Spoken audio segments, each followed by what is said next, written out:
Hello my dear friends. तो आज हम बात करेंगे क्लास 9th इकोनॉमिक्स का चैप्टर नंबर 1, जिसका नेम है the story of village Palampur. तो हम इकोनॉमिक्स का जो चैप्टर नंबर 1 है हमारा, जो कि है स्टोरी ऑफ विलेज पालमपुर, उसके बारे में अब हम डिस्कस करने वाले हैं। तो पहले तो हमें ये समझना होगा कि जो इकोनॉमिक्स है इसका मतलब क्या होता है। अभी तक हमने जियोग्राफी को पढ़ा, हमने हिस्ट्री को पढ़ा, हमने पॉलिटिकल साइंस को पढ़ा।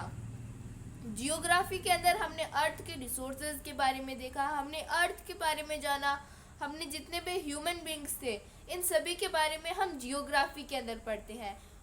जो हमारी पॉलिटिकल साइंस है उसके अंदर हम जितने भी गवर्नमेंट के इंस्टीट्यूशंस हैं, जो भी गवर्नमेंट से रिलेटेड जितने भी डिस्कशन है वो हम करते हैं हमारी पॉलिटिकल साइंस में।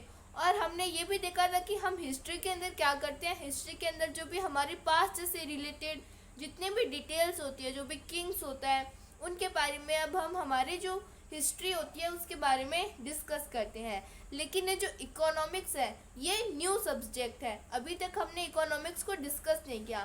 तो इकोनॉमिक्स का मतलब क्या होता है, तो इकोनॉमिक्स के अंदर हम क्या पढ़ते हैं। इकोनॉमिक्स के अंदर हम इंडिया के अंदर जो भी प्रोडक्शन होता है, जो भी इंडस्ट्रीज़ है, तो ये सारी चीज़ें हम इकोनॉमिक्स के अंदर पढ़ते हैं। मतलब कि जिससे जो भी गवर्नमेंट है उनको पैसा मिलता है। अब अगर कोई व्यक्ति इंडस्ट्री लगाएगा तो गवर्नमेंट को पैसा मिलेगा, गवर्नमेंट उनसे बहुत सारा टैक्स लेगी।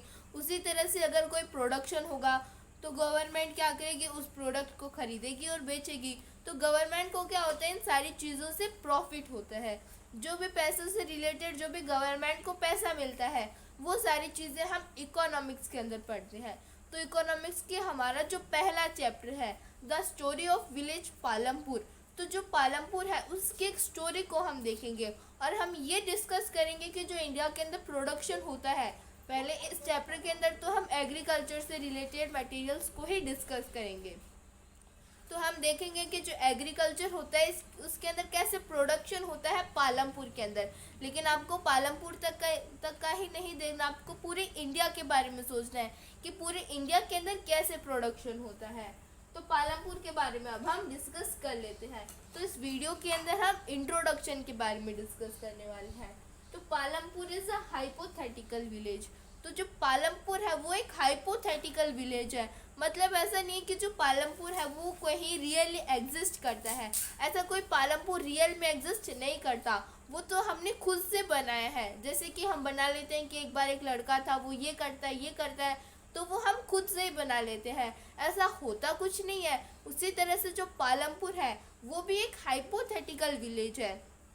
मतलब रियली में पालमपुर एग्जिस्ट नहीं करता। अगर आप कहीं पालमपुर को इंडिया के अंदर ढूंढने जाओगे तो आपको पालमपुर नहीं मिलेगा, क्योंकि वो एक हाइपोथेटिकल विलेज है। लेकिन बाद में बहुत सारे जो इकोनॉमिस्ट हैं वो डिस्कवरी करते हैं कि हमें कहीं पे जो पालमपुर जैसा विलेज है वो मिल जाए। तो उत्तर प्रदेश के अंदर हमें पालमपुर जैसा एक विलेज मिल जाता है। लेकिन यहाँ पे हम जिस पालमपुर की बात कर रहे हैं वो एक हाइपोथेटिकल विलेज है, वो रियल में एग्जिस्ट नहीं करता, वो तो हमने खुद ने बनाया है, हमने हमारी इमेजिनरी सोच से बनाया है उसको। तो एक उत्तर प्रदेश का एक विलेज जैसा है हमारा पालमपुर। अब Palampur a well connected village with neighbouring villages and towns. अब जो भी पालमपुर है हमारा, जैसे कि यहाँ पे क्या है, ये एक टाउन है पालमपुर। अब ये जो भी पालमपुर है ये जुड़ा हुआ है नेबरिंग, मतलब जो भी पड़ोस के अंदर जितने भी सिटीज़ है, जितने भी टाउन्स हैं, उनसे जो पालमपुर है वो जुड़ा हुआ है। जैसे जो भी रायगंज है, जो भी शाहपुर है, इनसे हमारा जो पालमपुर विलेज है वो जुड़ा हुआ है। किससे जुड़ा हुआ है, रोड एंड ट्रांसपोर्टेशन। अब जैसे ये पालमपुर है, यहाँ पे बहुत सारी रोड है जिसके साइड में वो रायगंज और शाहपुर, इन सिटीज से पालमपुर जुड़ा हुआ है। तो पालमपुर क्या एक वेल कनेक्टेड विलेज है जिसके अंदर हमें ट्रांसपोर्टेशन बहुत इजीली मिल जाता है। अगर हमें पालमपुर से रायगंज जाना है तो हम बहुत इजीली जा सकते हैं, क्योंकि वहाँ पे हमें रोड भी मिल जाएगी और बहुत सारे हमें ट्रांसपोर्टेशन भी मिल जाएंगे। तो पालमपुर रायगंज और शाहपुर से जुड़ा हुआ है। There were 450 families. अब हम एक विलेज के बारे में देख रहे हैं कि जो विलेज है हमारा बहुत ही अच्छे से जुड़ा हुआ है पास की जो भी सिटीज़ है उनसे। अब विलेज के अंदर फैमिलीज कितनी है, तो विलेज के अंदर 450 फैमिलीज है। इसका मतलब कि ज़्यादा बड़ा विलेज नहीं है, सिर्फ उसे 450 फैमिलीज ही हैं। Belonging to several different कास्टेज।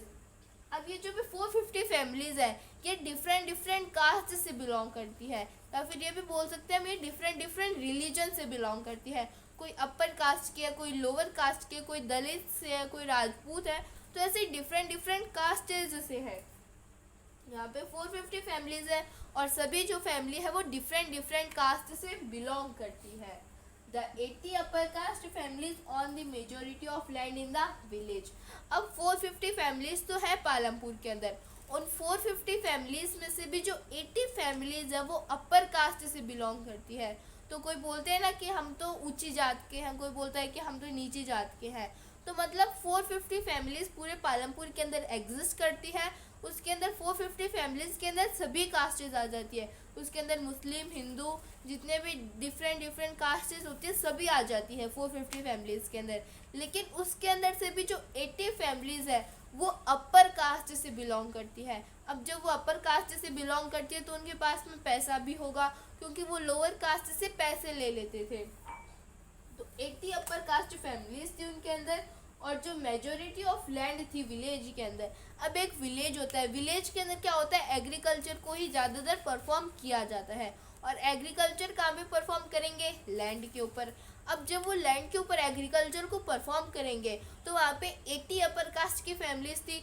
Upper caste families वाले पर्सन ने बोल दिया कि हम अपर कास्ट से बिलोंग करते हैं, तो हमारे पास में जो लैंड है वो ज़्यादा होनी चाहिए, और ये जो बाकी के लोग हैं वो लोअर कास्ट से बिलोंग करते हैं, तो इनके पास में जो लैंड है वो कम होनी चाहिए।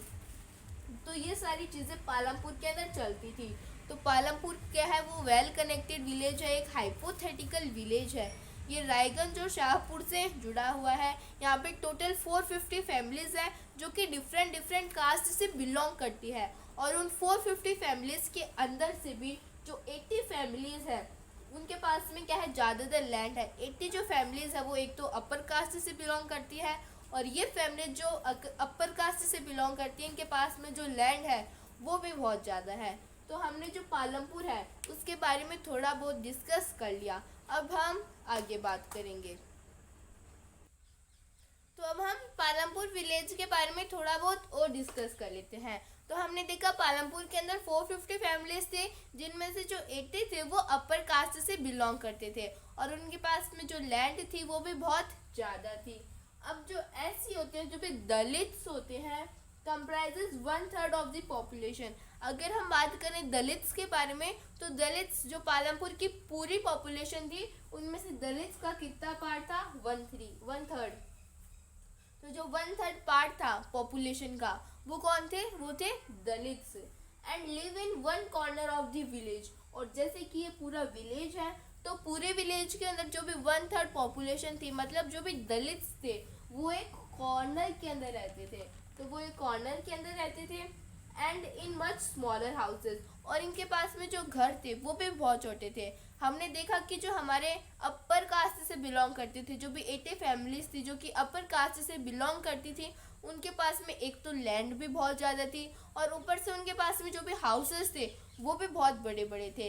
लेकिन अगर हम बात करें दलित्स के बारे में, तो दलित जो थे उनकी पॉपुलेशन कितनी थी, 1/3 पॉपुलेशन का वो पार्ट थे, और उनके पास में जो हाउसेस थे वो भी बहुत छोटे थे, और उनके पास में जो लैंड थी वो भी इतनी ज़्यादा नहीं थी, वो जो लैंड थी वो भी एकदम छोटी सी थी as compare to the houses of upper families. जो अपर फैमिलीज थे उनके पास में बड़े हाउसेस थे, लेकिन जो लोअर कास्ट से बिलोंग करते थे, जो भी लोअर फैमिलीज थी, उनके पास में जो भी हाउसेस थे वो थोड़े छोटे थे।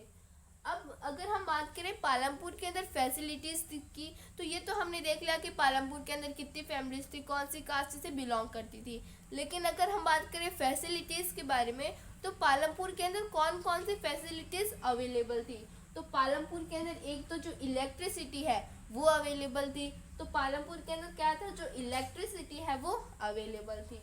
और क्या था, जो हमारे पालमपुर है उसके अंदर एक थी प्राइमरी स्कूल और एक थी हाई स्कूल। अब ये प्राइमरी स्कूल क्या होता है, तो प्राइमरी स्कूल वो स्कूल होते हैं जिसको जो गवर्नमेंट है वो चलाती है। तो एक तो क्या थी, मतलब वहाँ पे क्या थे, एक तो प्राइमरी स्कूल थे और एक हाई स्कूल थे। तो जो प्राइमरी स्कूल थे उनको कौन चलाती थी, गवर्नमेंट चलाती थी, और जो हाई स्कूल थे इनको भी गवर्नमेंट चलाती थी। तो उनके पास में जो पालमपुर था उसके अंदर इलेक्ट्रिसिटी भी थी वहाँ पे अवेलेबल, और वहाँ पे क्या था, जो प्राइमरी स्कूल है वो भी थी और हाई स्कूल भी थी। तो ये सारी चीज़ें पालमपुर के अंदर थी, मतलब उनको इलेक्ट्रिसिटी भी मिल जाएगी और जो भी चिल्ड्रंस है वो पढ़ने के लिए स्कूल में भी जा पाएंगे, क्योंकि वहाँ पे जो प्राइमरी स्कूल है वो भी थी और वहाँ पे जो हाई स्कूल है वो भी थी। अब प्राइमरी हेल्थ सेंटर, और वहाँ पे प्राइमरी हेल्थ सेंटर भी था जिसको कि गवर्नमेंट चलाती थी। And private dispensary.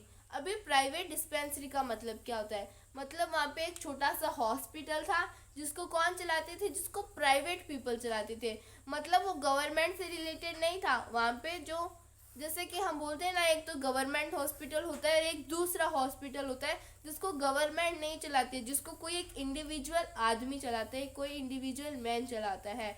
तो वहाँ पे एक तो क्या था, प्राइमरी हॉस्पिटल था जिसको कि गवर्नमेंट चलाती थी, और एक क्या थी, एक थी प्राइवेट डिस्पेंसरी, एक छोटा हॉस्पिटल था जिसको कि जो प्राइवेट पीपल है, कोई भी एक इंडिविजुअल व्यक्ति जो है वो उसको गवर्न करता था या फिर वो उसको चलाता था।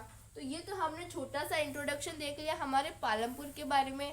अब जो पालमपुर है इसके अंदर हम चैप्टर के अंदर क्या पढ़ने वाले हैं, तो चैप्टर के अंदर हम जो पालमपुर है उसके अंदर ये देखेंगे कि जो पालमपुर है वो कैसा था, मतलब वहाँ पे जो भी लैंड थी, मतलब वहाँ पे जो भी मॉडर्न फार्मिंग के जितने भी मेथड्स थे वो पालमपुर के अंदर यूज़ किए जाते थे, लेकिन वहाँ पे बहुत सारी लिमिटेशन थी। एक लिमिटेशन तो ये थी कि जो लैंड थी वो फिक्स थी। तो ये सारी चीज़ें हम हमारे चैप्टर के अंदर आगे पढ़ते जाएंगे कि लैंड फिक्स थी। अब जो फिक्स लैंड थी उससे हम ज़्यादा कैसे प्रोड्यूस कर सकते हैं, और जब हम ज़्यादा प्रोड्यूस करेंगे तो क्या जो लैंड है वो सस्टेन कर पाएगी, ये सारी चीज़ें हम देखेंगे। फिर हम बात करेंगे कि वहाँ पे जो मॉडर्न फार्मिंग मेथड्स था उनका यूज़ किया जाता था। अभी मॉडर्न फार्मिंग मेथड्स क्या होती है इनको भी हम डिस्कस करने वाले हैं। वहाँ पे ग्रीन रेवोल्यूशन आया था पालमपुर के अंदर, तो ये ग्रीन रेवोल्यूशन क्या होता है इसको भी हम डिस्कस करने वाले हैं।